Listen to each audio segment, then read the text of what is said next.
Ito ang wika ko, ito ang wika mo. Tayong lahat ay tupong Pilipino. Ito ang wika ko, kailan may nakilala sa buong mundo.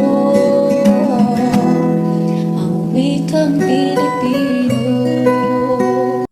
Magandang araw sa ating lahat. Ngayon, tatalakayin natin kung bakit ang wika at lipunan ay magkatuwang sa pag-unlad.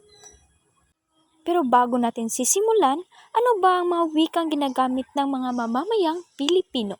Magandang umaga. Maayong buntag. Naimbag na bigat, Maganda ako. Guwapa ko. napintas ak, Kanin. Kanon. inapoy, Kumain ka na? Nagkauna ka? nangankan, Bilisan mo. Pagdali oy. pardasam, Ulam. Sudan. sida, Baliw. Buang. bagtit, Pangit. Pangit. nagalas, Bahay. Balay. balay, Oh. Tara na. Alina. may kan, Sa bawat sulok ng ating bansa, may iba't ibang wikang ginagamit. Ngunit ano nga ba ang ugnayan ng wika at lipunan?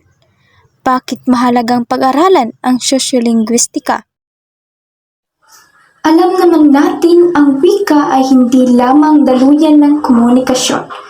Ito rin ay isang mahalagang salik sa paghubog ng ating identidad at kultura. Sa dokumentaryong ito, ating susuriin kung paano hinuhubog ng wika ang ating lipunan at paano rin hinubog ng lipunan ang ating wika. Ang sosyolinguistika ay isang larangan ng linguistika na sumusuri kung paano ginagamit ang wika sa iba't ibang konteksto ng lipunan. Dito natin makikita na ang wika ay hindi lamang arbitraryo. Ito ay may kaugnayan sa ating kultura, estado sa buhay, at interaksyon sa kapwa. Sa pamamagitan ng wika, naipapahayag natin ang ating pananaw, emosyon, at identidad. Ang ating paraan ng pagsasalita ay maaaring maimpluwensyahan ng ating edad, kasarian, propesyon, at maging ng ating lugar na tinitirhan. Halimbawa na lamang ng code switching, ang pagsasama ng dalawang wika sa iisang pangungusap. Madalas natin itong maririnig sa pang-araw-araw na usapan. Katulad na lamang nito. Ang ganitong phenomenon ay patunay na ang wika ay dinamikong nagbabago, depende sa ating pangangailangan.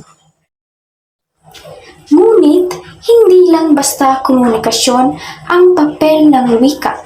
Ito rin ay isang instrumento ng kapangyarihan. Ang mga politiko, guro, at media influencer ay may kakayahang hubugin ang opinyon ng tao sa pamamagitan ng kanilang pananalita. Kaya naman, mahalagang maging mapanuri sa wika ng impormasyon.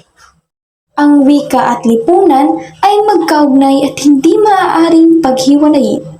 Habang patuloy na umuunlad ang ating lipunan, asahan nating patuloy ding magbabago at yayabong ang ating wika. Bilang mga mamamayan, tungkulin natin itong gamitin na may paggalang. Sabi nga ni Jose Rizal, ang hindi marunong magmahal sa sariling wika ay higit pa sa hayop at malansang isda. Sa pagtatapos, tandaan natin ang wika ay buhay at habang ito'y ginagamit natin ng may pananagutan, patuloy tayong uunlad bilang isang lipunan.